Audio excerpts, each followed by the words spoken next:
Jay Martinez with Empathizes, powered by Stagefront. Eddie, good to see you. And you. I haven't told you Happy New Year. I know we're in February, but Happy New Year. I know you got a lot of plans for you going for this year.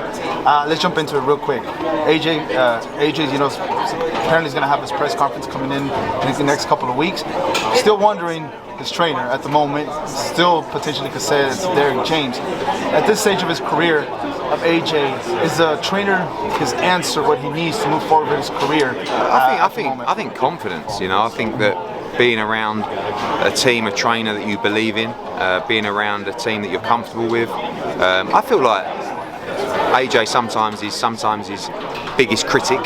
You know, I feel like his performance against Alexander Usyk last time out was very good. I still think he's top 3 heavyweight in the world. And you're going to see that on April the 1st. You know, I think he's been training hard.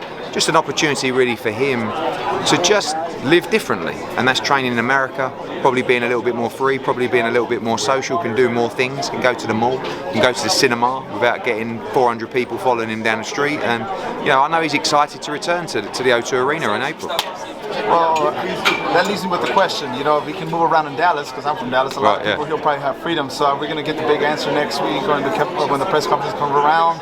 Derek James could be his potential trainer? Yeah, I mean, look, he's been training with his trainer for 2 weeks now, you know, so, and it's not the best kept secret in the world, but also it's something I feel quite personal to trainer. So I'll let AJ announce that. I think you'll see the trainer at the press conference next week with the opponent, and we'll get underway for a big night in April.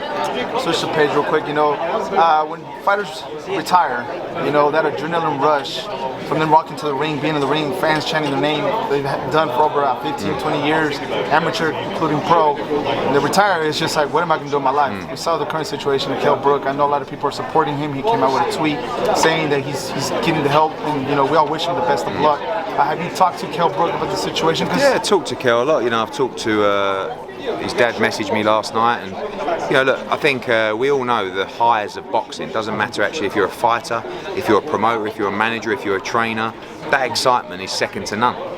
And when that goes, even like I've had 7 weeks with no show, I'm like, you know, where's that buzz? And the buzz is coming tomorrow night, you know, and you love it so much that when you have to walk away from it, obviously you need something else to replace it. Some people turn to nights out and drink and, you know, and social activities. Some people try skydiving or a new career or a new profession, I don't know, but you need something to fill that void.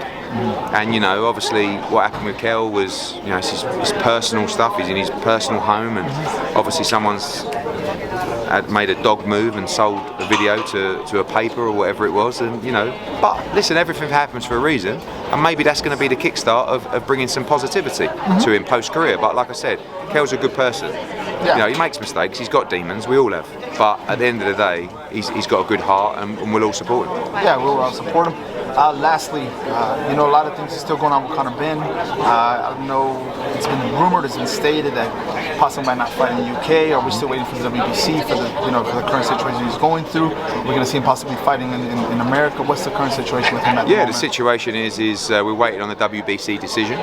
He's free to fight anywhere, but we want that decision to come out. I'd love to see him fight in England again. I really would, but you know, we'll see what happens with the WBC, and then I expect to see him back in May. Last question for me, Terence Crawford. I'm sure you've seen the picture of Terence Crawford, Golden Boy Promotions. Oscar De La Hoya was very open about it. He said he, you know, threw him a deal. He possibly faced Alexis Rocha, Virgil Ortiz as well. What's your overall thoughts about that movement, the possibility of Terence Crawford? Because I know when I spoke with you about last year around this time, you're like, well, it's kind of hard to give him something when he's, you know, doesn't. Yeah, I don't feel like we really have many options for Terence Crawford, but I think Rocha's a good fight. I would think Crawford's very interested in the Rocha fight if the money's right. So maybe he'll make that move. Wouldn't be with us, but it'd be on DAZN, which would be fantastic, and we'll see what happens. Lastly, I know Edgar Berlanga, also the next with you. Edgar Berlanga's a free agent, was with Top Rank. A lot of people, you know, we put a picture on Fight Hub on the Instagram, you know, Edgar Berlanga versus Canelo.